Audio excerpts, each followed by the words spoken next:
हैं चुनाव, पर उस जीत में हम जीत का जो लड्डू है अकेले नहीं खाना चाहते। हम चाहते हैं कि हमारे घटक दल उसमें शामिल हो। नॉमिनेशन कल से शुरू हो गया, 5-6 आज दूसरा दिन नॉमिनेशन का हो गया, लिस्ट आई नहीं, सीट शेयरिंग तय नहीं हुई, गठबंधन की शक्ल क्या होगी ये पता नहीं, नाहिद सब हवा में हो जाएगा। उनके कंधे पे बंदूक रख के जो चलाई गई थी और जिस तरीके से एक नाटक किया गया था कि सिर्फ महिला सम्मान की बात हो रही है, लेकिन असल में निशाना था हरियाणा की राजनीति जो आज खुलकर सामने आ गया है जब विनेश और बजरंग पुनिया ने ज्वाइन कर ली कांग्रेस। लेकिन समाजवादी की स्पोक्सपर्सन शायद नहीं है, पढ़ के नहीं आई होंगी। चालू पार्टी किसने कहा था कांग्रेस को? किसने कहा था कि कांग्रेस के साथ गठबंधन नहीं होना चाहिए? गलती है।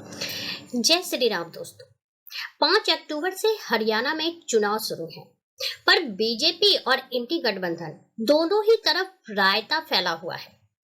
इसी पे जोरदार डिबेट जिसमें गरिमा सिंह ने कांग्रेस की प्रवक्ता रागिनी नायक की ही क्लास लगा दी और बताया कि कांग्रेस अपने घटक दलों के साथ क्या कर रही है और इंडी गठबंधन में सीट शेयरिंग की क्या स्थिति है।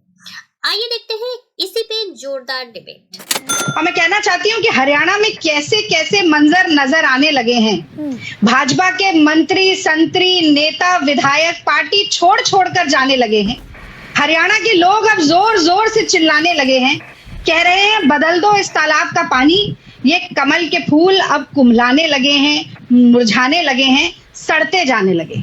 तो ये सच्चाई है।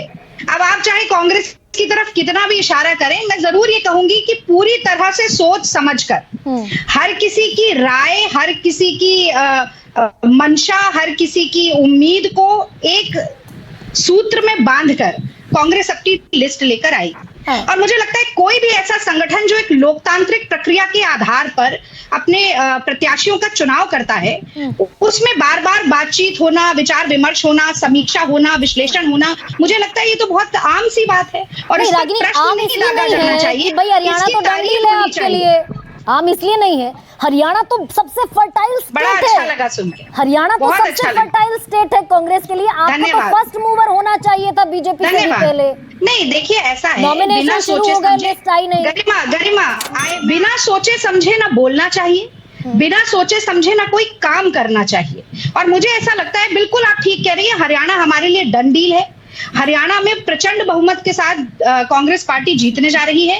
अब लेकिन इसका मतलब ये नहीं है कि हम आनन फानन में लिस्ट जारी करें।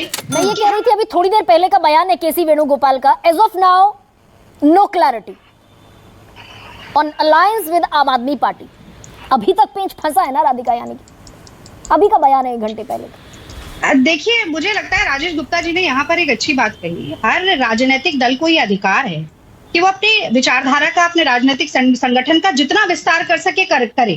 और मुझे लगता है कि हर राजनीतिक पार्टी को ये भी अधिकार है कि हर प्रदेश में जितनी सीट हो उन पर चुनाव लड़े और उन सभी सीटों को जीतने का दमखम भी भरे। लेकिन सच्चाई क्या है, ये मुझे लगता है आप तो एंकर हैं शो की, आपने खुद ही सूरत हाल बयां कर दिया कि डन डील है कांग्रेस के लिए। लेकिन हम उस डन डील में भी अकेले नहीं चलना चाहते हैं। कांग्रेस की मंशा और इच्छा को देखिए। हम चाहें अब हरियाणा में सरकार बना सकते हैं अपने दम पर हम ये चाहते हैं कि कांग्रेस पार्टी एक ऐसे धागे के रूप में सामने आए, एक ऐसे सूत्रधार के रूप में सामने आए जो तमाम क्षेत्रीय मोतियों को एक सूत्र में पिरो कर रख सके और इंडिया गठबंधन की जो एकता है वो बनी रह सके। लेकिन इंडिया ये एकता तो दीपेंद्र हुड्डा से लेकर रागिनी, दीपेंद्र हुड्डा कह रहे हैं कि भाई हम प्रदेश में कांग्रेस की सरकार बनाने की स्थिति में है। कांग्रेस की सरकार, अभी कुछ थोड़ी देर पहले एक बयान आया कि हरियाणा में कांग्रेस को गठबंधन की आवश्यकता नहीं है। कांग्रेस के पूर्व मंत्री हैं अजय यादव, आपकी तरफ से कुमारी शैलजा कह रही है कि हम खुद लड़ने और जीतने में सक्षम हैं। मेरी बात मैंने यही तो कहा आपसे, आपने शायद सुना नहीं। मैंने कहा हम जीत रहे हैं चुनाव, पर उस जीत में हम जीत का जो लड्डू है अकेले नहीं खाना चाहते।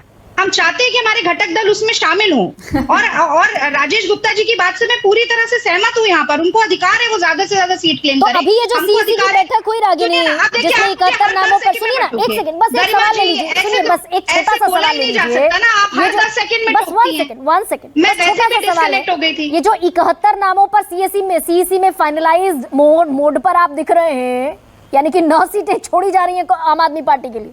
71 पर तो कर लिया। देखिए कितनी सीटें, गरिमा जी अब मुझे जरा 1-1.5 मिनट सुन लीजिए प्लीज, वरना फिर आप सवाल ही पूछते रहिए। मैं जवाब आपको लिखित रूप में ऐसे लिख के ना यूं पर्ची दिखा देती हूँ, उससे सबका समय बचेगा।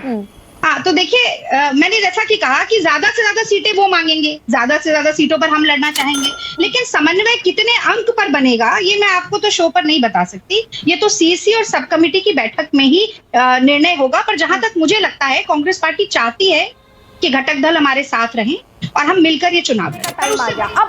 तो फिर नाहिद आप ही बता दीजिए, नाहिद आप ही बता दीजिए भाई, नॉमिनेशन कल से शुरू हो गया, 5-6 आज दूसरा दिन नॉमिनेशन का हो गया, लिस्ट आई नहीं, सीट शेयरिंग तय नहीं हुई, गठबंधन की शक्ल क्या होगी ये पता नहीं, नाहिद सब हवा में हो जाएगा। अरे गरिमा जी आप तो खुद बहुत विद्वान पत्रकार हैं। अरे बड़ा गठबंधन है, इंडिया गठबंधन बहुत बड़ा गठबंधन है। अब आप समझिए कि थोड़ा वक्त दीजिए, जल्द आपके समक्ष सब आएगा, आप थोड़ा इत्मीनान रखिए, सब आपके समक्ष आ जाएगा। लेकिन ये नहीं कह पा रही नाहिद कि सीट चाहिए या नहीं चाहिए। एक सेकंड ये मेरी बात नहीं, तो बड़े नेताओं की बात है, ये आपके समक्ष आएगा। लेकिन जो मैं इंपॉर्टेंट बात बता रही हूँ कि एक तो मैंने बताया कि विश्व की सबसे भ्रष्टाचारी पार्टी, दूसरा जो माननीय सुप्रीम कोर्ट ने बीजेपी की पोल खोली कि विश्व की सबसे बेईमान पार्टी, वही तो चंडीगढ़ है, मेयर चुनाव में जो बेईमानी की उसकी भी पोल खुली। और आप ये समझे, आप तो खुद बता रही हैं कि 40 विधायकों के टिकट काट लिए, यानी खुद उन्होंने हार स्वीकार ली। ये जो बीजेपी की जो प्रवक्ता है, हालांकि अच्छा बोलती है, मैंने इनको पहले भी सुना है कि किस तरह से बीजेपी को विश्व की सबसे महाभ्रष्टाचारी पार्टी बताती थी, राधिका जी नाम है शायद इनका। हाँ, ये कैसे बताती थी कि विश्व की सबसे बड़ी पार्टी भ्रष्टाचारी पार्टी भाजपा है, और किस प्रकार से माननीय मोदी जी के लिए और अन्य बीजेपी के वरिष्ठ नेताओं के लिए। नाहिद व्यक्तिगत मत जाइए, कोई नहीं, नाहिद व्यक्तिगत मत जाइए, आप भी शामिल कर लेंगे दूसरी पार्टी के लोगों को, व्यक्तिगत मत होइए। मुझे ठीक है, अब मैं लौट रही हूँ, व्यक्तिगत मत होइए, ये मेरी इंतजार है आपसे, अमनदीप मैं आपको ये कहूँ, अमनदीप और 2 चेहरे और नहीं, अब मुझे थोड़ा सा महिलाओं से आगे बढ़ जाने दीजिए। गरिमा जी देखिए, ये सब जानते हैं कि गुस्सा आया था लोगों को, और एक पूरे जो राजनीतिकरण किया गया था खिलाड़ियों का, उनके कंधे पे बंदूक रख के जो चलाई गई थी, और जिस तरीके से एक नाटक किया गया था कि सिर्फ महिला सम्मान की बात हो रही है, लेकिन असल में निशाना था हरियाणा की राजनीति, जो आज खुलकर सामने आ गया है जब विनेश और बजरंग पुनिया ने ज्वाइन कर ली कांग्रेस। तो वो अब पर्दाफाश हो चुका है। वो कहते हैं ना, काट की हांडी एक ही बार चढ़ती है, वो हो गया। अब सामने आ गया है कि सब राजनीति हो रही थी, और कितनी घिनौनी राजनीति हो रही थी कि महिला के सम्मान के ऊपर। आप लड़िए ना महिला के लिए, बिल्कुल लड़िए, आवाज उठाइए, लेकिन किस तरीके से वो दीपेंद्र हुड्डा द्वारा राजनीति प्रेरित थी। क्या राधिका आप ये कह रही हैं कि विनेश, बजरंग पुनिया, साक्षी मलिक ये सब बैठे थे, राजनीति कर रहे थे? नहीं, वो उनके हाथ की कठपुतली बने। साक्षी मलिक का आपने बयान देख लिया, आज उन्होंने साफ तौर से कहा कि ये अब बाहर चला जाएगा, कि ये गलत तरीके से हो रहा था। और देखिए ना, मनु भाकर 2 मेडल जीत के आती है, हरियाणा की बेटी है, 2 और खिलाड़ी वहां पे जीत के आते हैं, 3 खिलाड़ी ओलंपिक मेडल जीत के आते हैं, तीनों हरियाणा से आते हैं। लेकिन क्या दीपेंद्र हुड्डा उनको रिसीव करने एयरपोर्ट गए? क्या उनके लिए रैलियां निकाली गई? क्यों नहीं निकाली गई? वो हमारे देश का गौरव नहीं बढ़ा के आए? क्यों सिर्फ रैली एक ही इंसान के लिए निकाली गई? और यहाँ पे एक 10 सेकंड दीजिएगा, यहाँ पे विचारधारा और मेरे ऊपर पर्सनल अटैक हो रहे थे, लेकिन समाजवादी की स्पोक्स पर्सन शायद नहीं है, पढ़ के नहीं आई होंगी। चालू पार्टी किसने कहा था कांग्रेस को? किसने कहा था कि कांग्रेस के साथ गठबंधन नहीं होना चाहिए? गलती है। डेविएट हो जाएंगे राधिका, मेरा मसला कि कांग्रेस समाजवाद खत्म करना चाहती है, तो ये डेविएट भी हो रहे हैं राधिका। मैं लौटूंगी, लेकिन मसला ये है कि विनेश फोगाट और बजरंग पुनिया और साक्षी मलिक आज कांग्रेस ज्वाइन कर ली, तो इसका मतलब ये नहीं हो जाता, सुप्रीम कोर्ट की टिप्पणियां आप भी रिविजिट कर लें, इसका मतलब ये नहीं हो जाता कि then they have been the political tool of Congress party. Ragini, तो क्या मनु भाकर और बाकी नीरज चोपड़ा जो जीत के आए, वो थोड़ा सा डेविएशन हो रहा है, 2 मेडल, 1 लड़की, समय होता तो मौका देते। इस डिबेट को लेकर आपकी क्या राय है, हमें जरूर बताएं। हमारे साथ जुड़े रहने के लिए चैनल को लाइक एंड सब्सक्राइब करना ना भूलें। Thank you so much.